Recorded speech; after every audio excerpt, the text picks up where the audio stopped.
E começamos o programa de hoje falando sobre sustentabilidade e trazendo aqui para a nossa programação um assunto que já comentamos anteriormente, né, que é o projeto do Pimp My Carroça. Para a gente entender um pouco, a gente até trouxe para conhecer um pouco o projeto que dissemina e se espalha aí pela América Latina.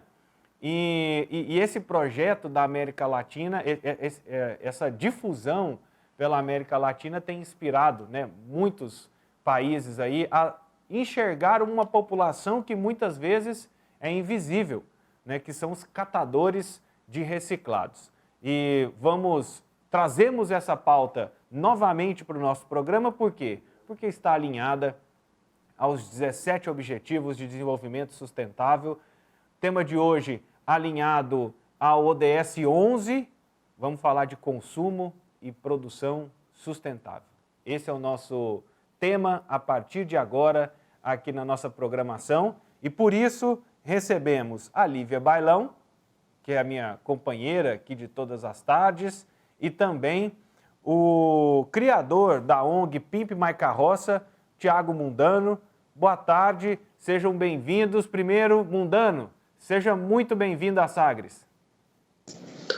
Boa tarde, obrigado aí. Fico muito feliz de voltar aí a mais uma participação para falar de um assunto tão importante, alinhado aos ODS, e com uma população gigantesca do nosso país. Boa tarde, Lívia, boa tarde, Vinícius. E a todos em casa aí também. Só fazendo uma correção, o ODS 11 é comunidades sustentáveis, mas está tudo no mesmo balaio, tanto a produção quanto o consumo sustentável, quanto as comunidades e as cidades sustentáveis. Lívia, seja muito bem-vinda. Olá, Vinícius, muito obrigada. Um grande abraço para você no estúdio, para toda a equipe do programa Tom Maior, do Sistema Sagres. Mundano, obrigado pela sua presença conosco para nos explicar mais do trabalho da ONG, do projeto com os catadores. Boa tarde. Na participação anterior, conhecendo um pouco do projeto, a gente aprendeu a fazer tipo lata velha, né? Um tradicional quadro na televisão brasileira, na TV Globo, com o Caldeirão do Hulk, e a gente conheceu esse trabalho. Hoje tem uma nova etapa e um novo projeto acontecendo que se chama Carroças do Futuro. Como é que funciona isso, hein, Mundano? Envolve um trabalho aí enquanto ONG há 9 anos, né? Em todo o território nacional tentamos aí por várias formas, programas de educação ambiental, reforma de carroças, mas a gente quis ir além. Dessa vez, a gente propõe repensar essa forma de carregar cargas, né? Como são as carroças, carrinhos, cada região aí do país vai ter um nome, né? Que é um carrinho muito primitivo. Se você for ver com a tecnologia que a gente tem hoje, carros autônomos, veículos elétricos e tudo, quase tudo voando, a gente ainda tem no Brasil quase 1 milhão de pessoas que são catadores e catadoras de materiais recicláveis, trabalhando aí na invisibilidade, usando uma ferramenta de trabalho que é praticamente a mesma de quando o ser humano inventa a roda há 6 mil anos atrás, né? Descobre a roda. Então, a gente quis falar, vamos falar de energias renováveis, de consumo, né? Vamos falar também de porque o catador que faz o trabalho da sustentabilidade, né? 90% aí do que é reciclado no país passa pela mão dos catadores. E muitos deles ainda com idade avançada. Precisamos criar, foi um desafio que a gente colocou para a própria organização, de criar um veículo elétrico, como você vê aí nas imagens. O Rogerinho estava testando aí, e ele não estava fazendo porque, com uma mão só, ele consegue puxar um peso enorme. E foi um trabalho gigante. A gente começou fazendo um hackathon, que é unir catadores, especialistas, um monte de gente, para tentar criar carroças diferentes, como essa de bambu, novas ideias, para melhorar essa ferramenta de trabalho. E foi um longo processo, né, para conseguir torná-la mais leve, resistente. Então, esse é o modelo de bambu, que é leve, resistente, e é um material renovável, né? Mas o grande desafio foi colocar um motor. E não é um motor a combustão, é um motor elétrico. Como você vê aí bicicletas elétricas, patinetes elétricos, por que não as carroças aí também terem acesso a essa tecnologia? Mundano, e como é que vocês chegaram a esses dois materiais, tanto o olhar elétrico quanto o olhar para o bambu, né? O bambu é uma importante ferramenta, inclusive da construção civil, né? A gente, aqui pelos trabalhos da Fundação Procerrado, a gente conhece trabalhos magníficos envolvendo o bambu na construção civil e em outras tantas áreas. Como é que vocês chegaram a essas duas opções? Muito legal. Primeiro, sempre fui um fã do bambu, mas ele ainda, por mais que tenha essa utilidade, Procerrado, várias coisas interessantes, ele ainda não é tão popular como deveria ser. Ele cresce rápido, ele, quando tratado, tem uma durabilidade enorme. Eu, sinceramente, a vez que me deu assim, o aval, que falei, nosso bambu é incrível, foi quando o PIB Maga foi receber um prêmio global de arte pública em Hong Kong, e eu vi o pessoal construindo prédios de 50 andares, com bambu estruturalmente fora. E aí que eu falei, nossa, os orientais usam muito em construção e tudo. Então, assim, e aí a gente fez esse hackathon, que basicamente é uma chuva de ideias, colocando pessoas com ideias diferentes, e novamente surgiu o bambu, surgiu o triciclo, vão surgindo novas ideias, e assim a gente procura ver o que é viável. Mas o interessante é falar que a gente estava usando o que faz sentido para os catadores. Porque já tinham sido feitos outros carrinhos elétricos, mas esses carrinhos elétricos não respeitavam o design dominante, a cultura. Você dá um triciclo elétrico para um catador que há 30 anos puxa uma carroça, ele não vai se adaptar. Por isso, muitos projetos anteriores não tiveram sucesso.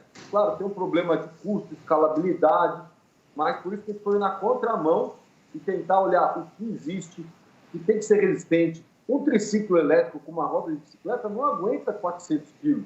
Né? Então, a gente foi sempre escutando e construindo junto com os catadores. Né? E aí a gente começa a gente fez primeiro uma carroça muito potente, ela voava e não era devagarzinho. Então, a gente foi ajustando ali, a colar, com muitas contribuições. É um projeto feito a quase centenas de mãos, parceiros. E agora a gente tem um protótipo pronto, em teste, e que a gente, claro, gostaria de fazer ele escalonar aí para todo o país, porque não outros lugares também. Olívia. Maravilha, hein, Vinícius? Não, muito bom, Mundano, muito bacana ver. Você acabou de comentar, né? Um projeto feito a muitas mãos, já tinham ideias, funcionavam por um lado, não funcionavam por outro, e vocês foram construindo e adaptando. Quais os maiores desafios você, na direção da Pimp My Carroça, junto com toda a turma, encontraram? Foi questão de financiamento? Foi uma questão de coordenar as ideias, de se encontrarem para pensar juntos? Quais os maiores desafios aí até chegar no final desse protótipo? Sim, tem um desafio inicial que foi reunir toda essa turma. Assim que a gente vê essas ideias de protótipo, foi também financiar, né? Um projeto que você tem que desenvolver. Demorou 2 anos para a gente chegar nesse modelo. Então, a gente contou aí com alguns parceiros investindo para a gente conseguir chegar nessa etapa que a gente está justamente hoje. Mas o maior desafio para o projeto e a escalabilidade dele são os custos, né? A gente quer fazer tudo sustentável. Então, por exemplo, a gente vai em busca de matérias-primas locais. Se a gente vai pegar um bambu, a gente vai pegar um bambu local. Mas, infelizmente, as baterias e o motor elétrico ainda não é uma produção nacional. Eu juro que a gente foi atrás, então se alguém tiver aí uma solução nacional, nos procure. Que a gente quer fazer com tudo local. Então, por ser algo importado e tal, ainda acaba sendo um valor elevado, que a gente nem tem definido o valor do protótipo, que justamente está no protótipo, a gente não conseguiu fazer réplicas.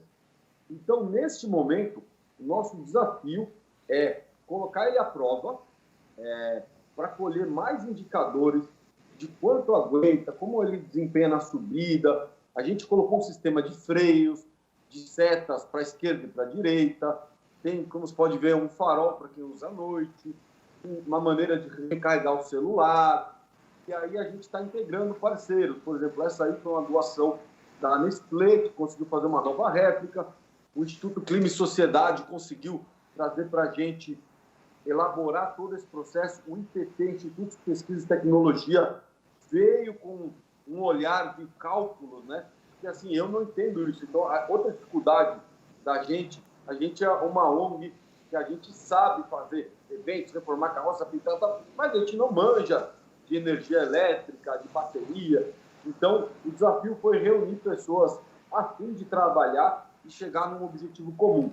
E hoje, a gente aqui lançando com vocês aqui também esses novos protótipos, é de unir quem tem novas ideias, porque surgem. E se você gerar energia com a própria rotação da roda, como um dínamo e acender a luz?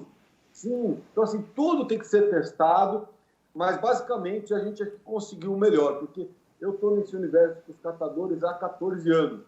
Já vi alguns protótipos, inclusive da Itaipu, coisas desse tipo. Só que chegava no catador, não era como ele gostava, a bateria durava pouco até antigamente. Então, agora a gente conseguiu uma satisfação enorme. O desejo e a demanda desses verdadeiros super-heróis que merecem aí ter um trabalho mais leve, mais digno, já que é tão importante. Eles prestam um serviço público para todas as cidades, né? Logística reversa, limpeza das vias públicas, coleta seletiva, e não são remunerados por isso. Eles acabam, muitos, em situação de vulnerabilidade, porque eles acabam apenas recebendo o valor do material aí que está sujeito a vários intermediários. Então, o que a gente acredita? Que se esses profissionais estivessem sendo remunerados pelo importante e essencial trabalho que eles prestam, eles teriam condições de comprar um veículo elétrico, comprar um caminhão, comprar coisas assim. Então, é uma luta de vários lados aí para que catadores e catadoras tenham aí ferramentas de trabalho mais adequadas. Maravilha. Vinícius? Ô, Mundano, e você já comentou sobre a questão dos veículos elétricos, né? Tem seta, tem sinalização. Carregador de celular. Tem carregador de celular. Eu ia até perguntar se tem direção hidráulica daqui a pouco, mas precisa de alguma regulamentação, uma permissão das autoridades para usar a carroça com motor elétrico? Perfeito, essa é uma excelente pergunta. Primeiro, vale dizer que o Código Nacional de Trânsito Brasileiro, ele ignora este veículo, né? Que está presente em todas as cidades, assim, de alguma forma, às vezes, não necessariamente pegando recicláveis, mas esses carrinhos aí puxando aí a duas rodas, ela é uma realidade. Então, existe uma ignorância do código não trabalhar esse veículo. Tão comum, vamos dizer assim, né? E a gente optou, inclusive, por manter os pés do catador no chão. Isso faz uma grande diferença, porque ainda acaba sendo uma atração humana, um veículo controlado de velocidade a 5, 7 km por hora, e que ele não necessitaria de uma carteira de motorista, ou seja, colocar mais empecilhos justamente aí. Se você vai para uma categoria de carrinho, vamos dizer aí elétrico, mas mais parecido com aqueles carrinhos de golfe, vamos lá, com 4 rodas, direção elétrica, aí você está muito próximo de um veículo, aí sim talvez você teria que ter emplacamento e todas as regulamentações. Se você olhar essa carroça, esse carrinho aí, ele é exatamente como é a maioria do padrão de carrinhos nas grandes cidades. Então não mudou nada do que já existe. O que a gente está trazendo, inclusive, é mais segurança. Essas fitas refletivas que vocês estão vendo aí, vermelha e branca, a gente já distribuiu mais de 5 mil fitas. Então a gente está diminuindo acidentes, né? Assim como uma bicicleta que não tem uma luz também pode causar um acidente. Então, assim, a gente, claro, quer regulamentar, quer fazer, mas a gente não pode criar mais obstáculos para essa categoria. E, se a gente fosse ao pé da letra, de novo, eles economizam milhões, bilhões de reais para os cofres públicos. No Brasil, vale dizer, a gente enterra por ano, todos os anos, cerca de 10 bilhões de reais quando a gente não recicla. Ou seja, a gente pega material reciclável e manda para os lixões e aterro sanitário. E se isso tem valor para catadores, a gente está literalmente enterrando dinheiro. E não bastasse a gente enterrar dinheiro, tanta gente precisa, a gente ainda paga empresas com contratos viciados e duvidosos de longo prazo, nada transparente, a gente paga mais cerca de 100 bilhões de reais todos os anos para enterrar dinheiro. No momento que a gente vive uma pandemia como essa, onde você vê maior desemprego, necessidade, pessoas passando fome, acho que já passou da hora de a gente fazer um esforço, inclusive, principalmente com o poder público, com toda a sociedade, numa grande campanha de separação e destinação correta dos materiais recicláveis, porque é renda para mais de 800 mil profissionais da reciclagem que estão aí no país, cada um no nível, desde o catador que está aí nos mais de 3 mil lixões que existem no país, ou um catador que está trabalhando com uma microempresa ou numa cooperativa, como visitei aí em Goiânia, Minas Gerais, no Brasil inteiro, que tem cooperativas organizadas, que tem caminhões, que prestam um serviço. Então, eu acredito que quando a gente parar de enterrar dinheiro, catadores e o poder público e a sociedade vão ter dinheiro para dar veículos mais adequados, seguros aí para essa categoria que é tão importante. Vale só dizer, a pandemia faltou material de origem reciclada para a indústria. Teve uma oscilação enorme de preços. A indústria, pela primeira vez, enxergou o valor dos catadores trazerem esse material, mas eles acabam fazendo de modo isolado. Então, por isso que a ferramenta, inclusive do Cataqui, que é um aplicativo gratuito, sem fins lucrativos, é para tentar dar esse match. Você que quer reciclar, não é atendido no seu município, talvez possa ter um catador aí que possa começar a fazer sua reciclagem. Isso crescer a renda e, junto isso, juntar a escalabilidade. Eu acredito que as carroças elétricas só vão ser uma realidade nas ruas quando o próprio catador tiver condição de comprar, porque ela é melhor.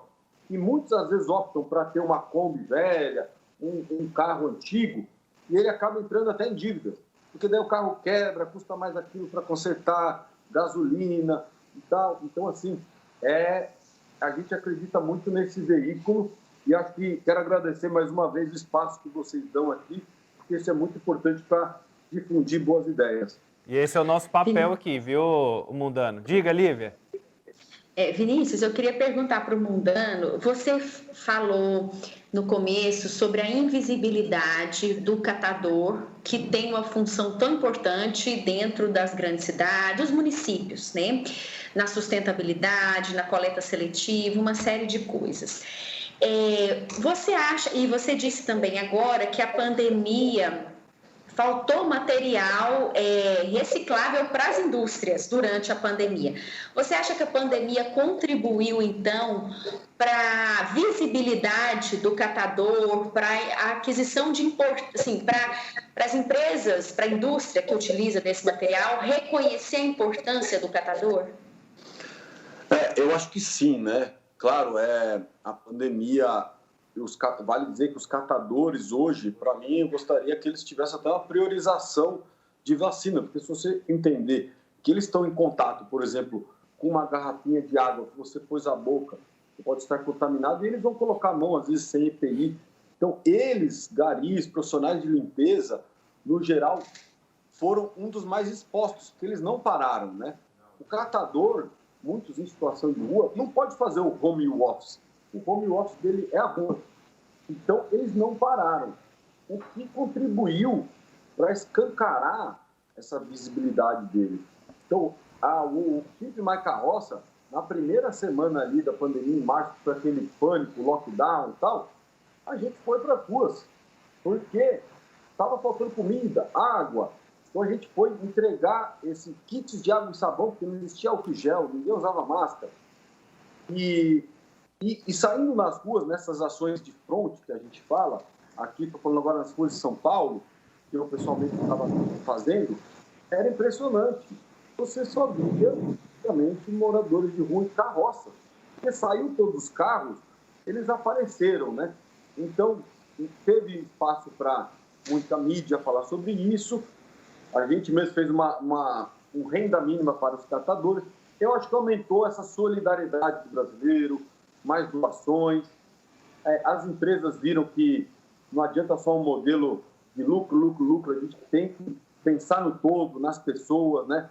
Não adianta eu estar com um estoque de máscara e álcool gel, se o outro não tem, porque a pandemia não vai passar. Eu acho que despertou coisas positivas. Minha dúvida é se isso fica como legado, porque o brasileiro já vai lá, tem memória curta e já vai normatizando tudo. Agora, as empresas, sim, muitas tiveram a produção parada porque não chegava matéria-prima, né? Uma recicladora depende. Então, por exemplo, latas de alumínio. O Brasil é o campeão mundial na reciclagem de latinha de alumínio, faz mais de 10 anos aí disputando com o Japão. Tem um programa de reciclagem incrível, educação ambiental das pessoas e tal. Aqui, por que a gente recicla 98% das latinhas? É pelo desemprego, é pelo descaso do poder público e é pelo desperdício. São esses Ds, né? Então, não é por um programa do governo ou pela educação da população, é porque não interessa onde você jogar a latinha alguma hora, na rua ou no lixão, vai ter um catador pegando e jogando para o sistema. Só que não dá mais para ser assim, né?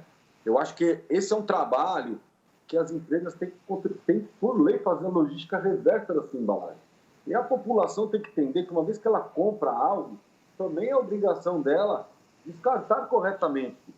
E se não tiver um modo de descartar corretamente, cobrar autoridades, cobrar as empresas de criar uma forma de descarte.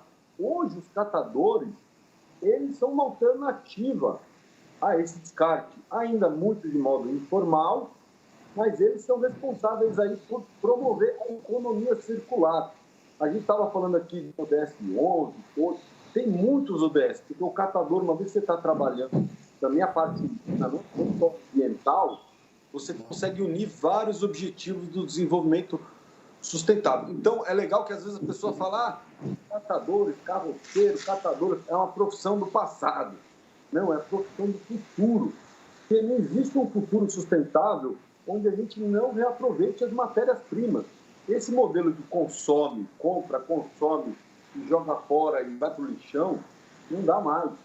As matérias-primas estão ficando cada vez mais escassas, as mudanças climáticas são uma realidade e os catadores contribuem para a mitigação das mudanças climáticas. Uma vez, só para dar um exemplo, quando você recicla 1 tonelada de árvore, um catador com uma carroça normal faz em uma semana 1 tonelada de papel e papelão, você economiza 24 árvores, centenas de litros de água, sabe? CO2, gás carbônico. Então, assim, e a gente até bolando uma calculadora para mostrar o quanto benefício esses catadores fazem e para que um dia eles recebam por isso e não estejam mais situação. Então, assim, você aí que está na sintonia aí, encontrando um catador, dá bom dia, dá parabéns pelo trabalho dele, incentiva, separe seus materiais em casa, agita aí o seu condomínio, o seu prédio. Se sua empresa não faz ainda reciclagem, procura uma forma de fazer, sabe? É assim que a gente vai parar de novo. Hoje se terra de bilhões de reais, efetivamente. Uma desigualdade desse tamanho não faz mais sentido. Mundano, ótimo. Muito obrigado pela sua participação. É muito bom a gente ver a mobilização de instituições como a Pimp My Carroça, ajudando as pessoas a se desenvolverem, a se reposicionarem e a terem o seu valor dentro da sociedade. E quando vai tendo mais novidades aí da carroça elétrica, da carroça de bambu, vai mandando notícias para nós aqui. Agradeço novamente o espaço, esse serviço que vocês trazem aí e, ao mesmo tempo, acompanhe a gente nas redes sociais, Pimp My Carroça, @Cataqui, baixe o aplicativo e bora popularizar aí as carroças elétricas. Muito obrigado e boa tarde a todos e todas aí. Valeu, muito obrigado. Esse é o Thiago Mundano, ele que é o criador da ONG Pimp My Carroça, uma organização social lá de São Paulo, concentrada em ser solução para essa comunidade aí de mais de 800 mil catadores de reciclados em todo o país.